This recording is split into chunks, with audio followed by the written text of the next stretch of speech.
রাধে কৃষ্ণ বন্ধুরা, কেমন আছেন আপনারা? আশা করি সবাই ভালো আছেন।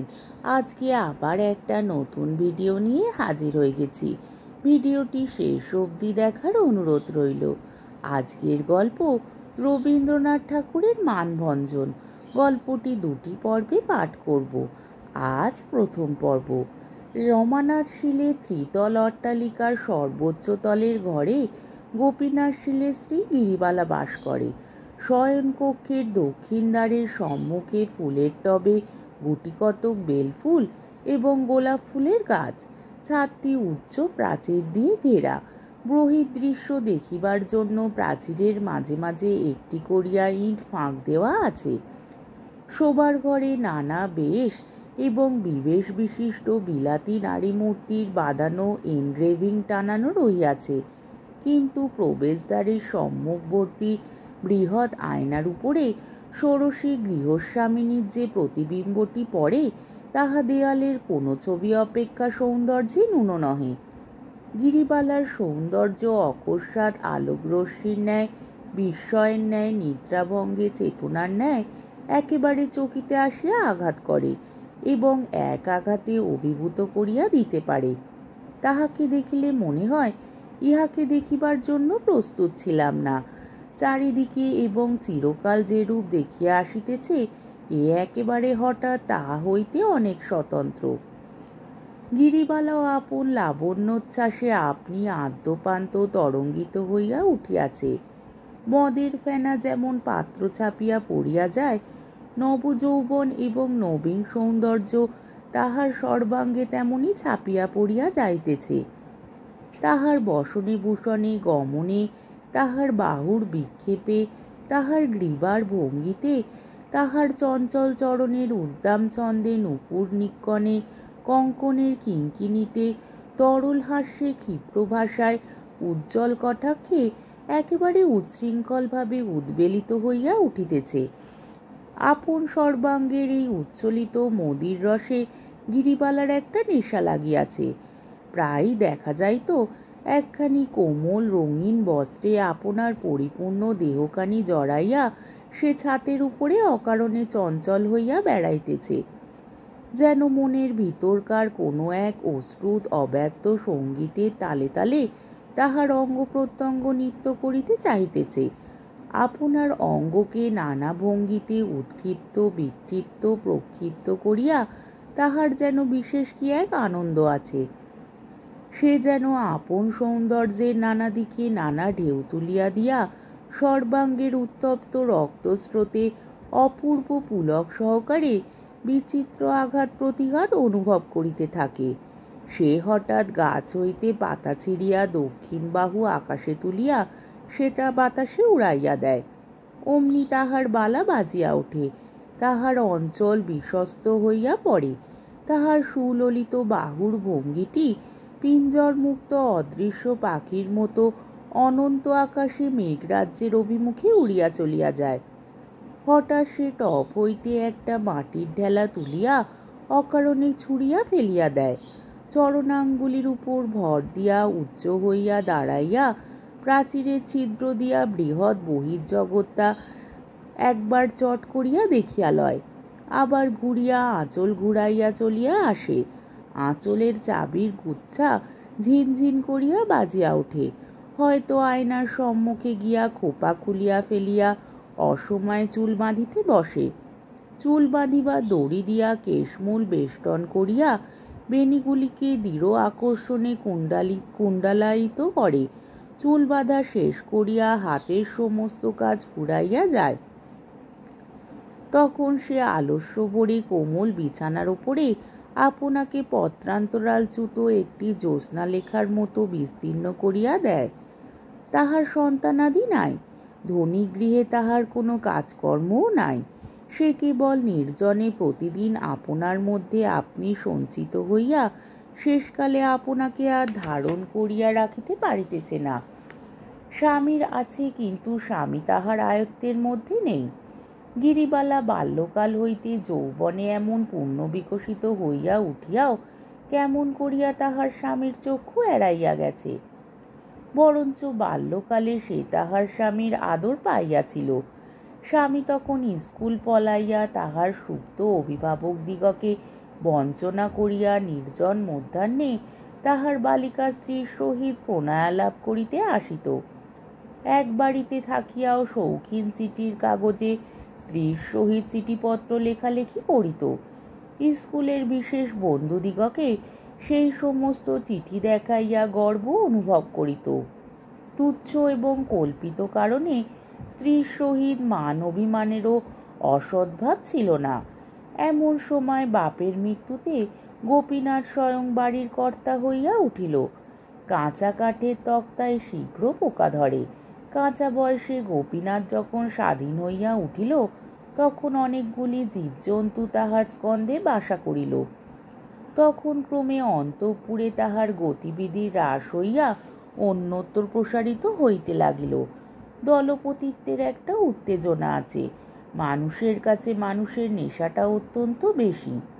অসংখ্য মনুষ্য জীবন এবং সুবিস্তীর্ণ ইতিহাসের ওপর আপন প্রভাব বিস্তার করিবার প্রতি নেপোলিয়নের যে একটা প্রবল আকর্ষণ ছিল, একটি ছোট বৈঠকখানার ছোট কর্তাটিরও নিজের ক্ষুদ্র দলের নেশা অল্পতর পরিমাণে সেই এক জাতীয়। সামান্য ইয়ার্কি বন্ধনে আপনার চারিদিকে একটি লক্ষ্মী ছাড়া ইয়ারমণ্ডলী সৃজন করিয়া তুলিতে, তাহাদের উপর আধিপত্য এবং তাহাদের নিকট হইতে বাহবা লাভ করা একটা প্রচণ্ড উত্তেজনার কারণ হইয়া দাঁড়ায়। সেজন্য অনেক লোক বিনাশ, বিষয় নাশ, ঋণ, কলঙ্ক সমস্তই স্বীকার করিতে প্রস্তুত হয়। গোপীনাথ তাহার ইয়ার সম্প্রদায়ের অধ্যক্ষ হইয়া ভারী মাতিয়া উঠিল। সে প্রতিদিন ইয়ার্কি নব নব কীর্তি, নব নব গৌরব লাভ করিতে লাগিল। তাহার দলের লোক বলিতে লাগিল, শালকবর্গের মধ্যে ইয়ার্কিতে অদ্বিতীয় খ্যাতি লাভ করিল গোপীনাথ। সেই গর্বে, সেই উত্তেজনায় অন্যান্য সমস্ত সুখ দুঃখ কর্তব্যের প্রতি অন্ধ হইয়া হতভাগ্য ব্যক্তিটি রাত্রিদিন আবর্তের মতো পাক খাইয়া খাইয়া বেড়াইতে লাগিল। এদিকে জগৎজয়ী রূপ লইয়া আপন অন্তঃপুরে প্রজাহীন রাজ্যে শয়নগৃহে শূন্য সিংহাসনে গিরিবালা অধিষ্ঠান করিতে লাগিল। সে নিজে জানিত বিধাতা তাহার হস্তে রাজদণ্ড দিয়াছে। সে জানিত প্রাচীরের ছিদ্র দিয়া যে বৃহৎ জগৎখানি দেখা যাইতেছে, সেই জগৎটিকে সে কটাক্ষে জয় করিয়া আসিতে পারে। অথচ বিশ্ব সংসারের মধ্যে একটি মানুষকেও সে বন্দী করিতে পারে নাই। গিরিবালার একটি সুরসিকা দাসী আছে, তাহার নাম সুধো, অর্থাৎ সুধামুখী। সে গান গাইত, নাচিত, ছড়া কাটিত, প্রভু পত্নীর রূপের ব্যাখ্যা করিত এবং অরসিকের হস্তে এমন রূপ নিষ্ফল হইয়া বলিয়া আক্ষেপ করিত। গিরিবালার যখন তখন এই সুধোকে না হলে চলিত না। উল্টাইয়া পাল্টাইয়া সে নিজের মুখে স্ত্রী, দেহের গঠন, বর্ণের উজ্জ্বলতা সম্বন্ধে বিস্তৃত আলোচনা শুনিত। মাঝে মাঝে তাহার প্রতিবাদ করিত এবং পরম পুলকিত চিত্তে সুধোকে মিথ্যাবাদিনী, চাটুভাষিনী বলিয়া গঞ্জনা করিতে ছাড়িত না। সুধো তখন শত শত শপথ সহকারে নিজের মতের অকৃত্রিমতা প্রমাণ করিতে বসিত। গিরিবালার পক্ষে তাহা বিশ্বাস করা নিতান্ত কঠিন হইত না। সুধো গিরিবালাকে গান শুনাইত, দাসখত দিলাম লিখে শ্রীচরণে। এই গানের মধ্যে গিরিবালা নিজের অলক্তাঙ্কিত অনিন্দ সুন্দর চরণ পল্লবের স্তব শুনিতে পাইত এবং একটি পদলুণ্ঠিত দাসের ছবি তাহার কল্পনায় উদিত হইত। কিন্তু হায়, দুটি শ্রীচরণ মলের শব্দে শূন্য ছাতের উপরে আপন জয়গান ঝঙ্কৃত করিয়া বেড়ায়, তবু কোনো স্বেচ্ছাবিকৃত ভক্ত আসিয়া দাসখত লিখিয়া দিয়া যায় না। গোপীনাথ যাহাকে দাসখত লিখিয়া দিয়াছে, তাহার নাম লবঙ্গ। সে থিয়েটারে অভিনয় করে, সে স্টেজের উপর চমৎকার মূর্ছা যাইতে পারে। সে যখন সানুনাসিক কৃত্রিম কাদুনীশ্বরে হাঁপাইয়া হাঁপাইয়া, টানিয়া টানিয়া আধো আধো উচ্চারণে প্রাণনাথ, প্রাণেশ্বর বলিয়া ডাক ছাড়িতে থাকে, তখন পাতলা ধুতির ওপর ওয়েস্টকোট পরা, ফুল মোজা মণ্ডিত দর্শক মণ্ডলী এক্সিলেন্ট, এক্সিলেন্ট করিয়া উচ্ছ্বসিত হইয়া ওঠে। এই অভিনেত্রী লবঙ্গের অত্যাশ্চর্য ক্ষমতার বর্ণনা গিরিবালা ইতিপূর্বে অনেকবার তাহার স্বামীর মুখে শুনিয়াছে। তখনও তাহার স্বামী সম্পূর্ণরূপ পলাতক হয় নাই। তখন সে তাহার স্বামীর মহাবস্থা না জানিয়াও মনে মনে অসূয়া অনুভব করিত। আর কোনো নারীর এমন কোনো মনোরঞ্জনী বিদ্যা আছে যাহা তাহার নাই, ইহা সে সহ্য করিতে পারিত না। শাশুড়ি কৌতূহলে সে অনেকবার থিয়েটার দেখিতে যাইবার ইচ্ছা প্রকাশ করিত, কিন্তু কিছুতেই স্বামীর মত করিতে পারিত না। অবশেষে সে একদিন টাকা দিয়া সুধোকে থিয়েটার দেখিতে পাঠাইয়া দিল। সুধো আসিয়া নাসা ভ্রু কুঞ্চিত করিয়া রাম নাম উচ্চারণপূর্বক অভিনেত্রীদিগের ললাট দেশে সম্মার্জনীয় ব্যবস্থা করিল এবং তাহাদের কদর্য মূর্তি ও কৃত্রিম ভঙ্গিতে যে সমস্ত পুরুষের অভিরুচি জন্মে তাহাদের সম্বন্ধেও সেই একই রূপ বিধান স্থির করিল। শুনিয়া গিরিবালা বিশেষ আশ্বস্ত হইল, কিন্তু যখন তাহার স্বামী বন্ধন ছিন্ন করিয়া গেল তখন তাহার মনে সংশয় উপস্থিত হইল। সুধোর কথায় অবিশ্বাস প্রকাশ করিলে সুধোগিরির পা ছুঁইয়া বারংবার কহিল, বস্ত্র খণ্ডাবৃত দগ্ধ কাষ্ঠের মতো তাহার নীরস এবং কুৎসিত চেহারা। গিরি তাহার আকর্ষণী শক্তির কোনো কারণ নির্ণয় করিতে পারিল না, কিন্তু নিজের অভিমানে সাংঘাতিক আঘাতপ্রাপ্ত হইয়া জ্বলিতে লাগিল। অবশেষে একদিন সন্ধ্যাবেলায় সুধোকে লইয়া গোপনে থিয়েটার দেখিতে গেল। নিষিদ্ধ কাজের উত্তেজনা বেশি। তাহার হৃৎপিণ্ডের মধ্যে যে এক মৃদু কম্পন উপস্থিত হইয়াছিল, সেই কম্পনাবেগেই আলোকময় লোকময় বাদ্যসঙ্গীত মুখরিত দৃশ্যপট শোভিত রঙ্গভূমি তাহার চক্ষে দ্বিগুণ অপরূপতা ধারণ করিল। তাহার সেই প্রাচীর বেষ্টিত নির্জন নিরানন্দ অন্তঃপুর হইতে এ কোন এক সুসজ্জিত সুন্দর উৎসব লোকের প্রান্তে আসিয়া উপস্থিত হইল। সমস্ত স্বপ্ন বলিয়া বোধ হইতে লাগিল।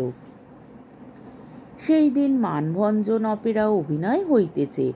কখন ঘণ্টা বাজিল, বাদ্য থামিয়া গেল, চঞ্চল দর্শকগণ মুহূর্তে স্থির নিঃশব্দ হইয়া বসিল।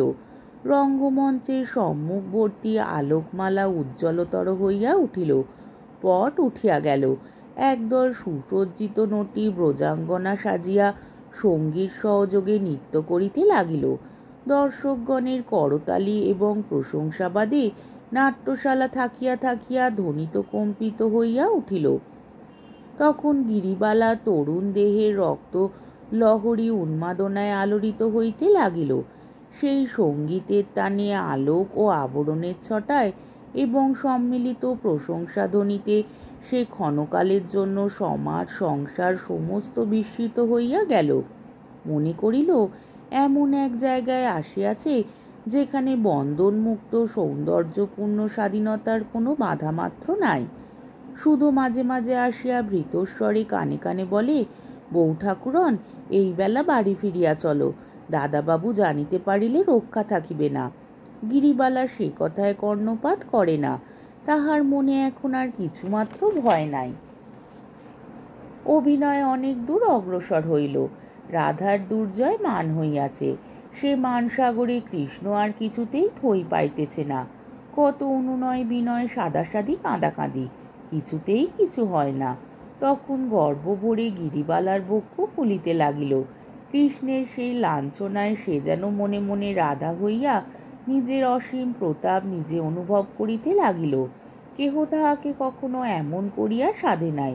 সে অবহেলিত, অপমানিত, পরিত্যক্ত স্ত্রী, কিন্তু তবু সে এক অপূর্ব মোহে স্থির করিল যে এমন করিয়া নিষ্ঠুরভাবে কাঁদাইবার ক্ষমতা তাহারও আছে। সৌন্দর্যের যে কেমন দুর্দণ্ড প্রতাপ তাহা সে কানে শুনিয়াছে, অনুমান করিয়াছে মাত্র। আজ দ্বীপের আলোকে গানের সুরে সুদৃশ্য রঙ্গমঞ্চের উপরে তাহা সুস্পষ্ট রূপে প্রত্যক্ষ করিল। নেশায় তাহার সমস্ত মস্তিষ্ক ভরিয়া উঠিল। অবশেষে যবনিকা পতন হইল। গ্যাসের আলো ম্লান হইয়া আসিল। দর্শকগণ প্রস্থানের উপক্রম করিল। গিরিবালা মন্ত্রমুগ্ধের মতো বসিয়া রহিল। এখান হইতে উঠিয়া যে বাড়ি যাইতে হইবে এ কথা তাহার মনে ছিল না। সে ভাবিতেছিল অভিনয় বুঝি ফুরাইবে না, যবনিকা আবার উঠিবে। রাধিকার নিকট শ্রীকৃষ্ণের পরাভব ইহা ছাড়া আর কোনো বিষয় উপস্থিত নাই। শুধু কহিল, বউ ঠাকুরন করো কি, ওঠো, এখনই সমস্ত আলো নিবাইয়া দিবে। গিরিবালা গভীর রাত্রে আপন শয়নকক্ষে ফিরিয়া আসিল। কোণে একটি দ্বীপ মিটমিট করিতেছে, ঘরে একটি লোক নাই, শব্দ নাই। গৃহপ্রান্তে নির্জন শয্যার উপরে একটি পুরাতন মশারি বাতাসে অল্প অল্প দুলিতেছে। তাহার প্রতিদিনের জগৎ অত্যন্ত বিশ্রী, বিরস এবং তুচ্ছ বলিয়া ঠেকিতে লাগিল। কোথায় সেই সৌন্দর্যময়, আলোকময়, সঙ্গীতময় রাজ্য, যেখানে সে আপনার সমস্ত মহিমা বিকীর্ণ করিয়া দিয়া জগতের কেন্দ্রস্থলে বিরাজ করিতে পারে, যেখানে সে অজ্ঞাত, অপজ্ঞাত, তুচ্ছ সাধারণ নারী মাত্র নহে। আজকের পর্বটি এখানেই শেষ হলো। আমার ভিডিওটি যদি আপনাদের ভালো লেগে থাকে তাহলে আমাকে কমেন্টের মাধ্যমে আপনাদের মূল্যবান মতামত অবশ্যই জানাবেন এবং আমার ভিডিওটিকে লাইক ও শেয়ার করার ও আমার চ্যানেলটিকে সাবস্ক্রাইব করারও অনুরোধ রইল। তাহলে আজকের ভিডিওটা এই অবধি। পরের দিন আবার এই গল্পেরই দ্বিতীয় পর্ব বা শেষ পর্ব নিয়ে হাজির হয়ে যাব। ততক্ষণ পর্যন্ত আপনারা সবাই ভালো থাকবেন, সুস্থ থাকবেন, সাবধানে থাকবেন এবং আমার ভিডিওটি দেখতে থাকবেন। তাহলে আজকে আসি। রাধে কৃষ্ণ।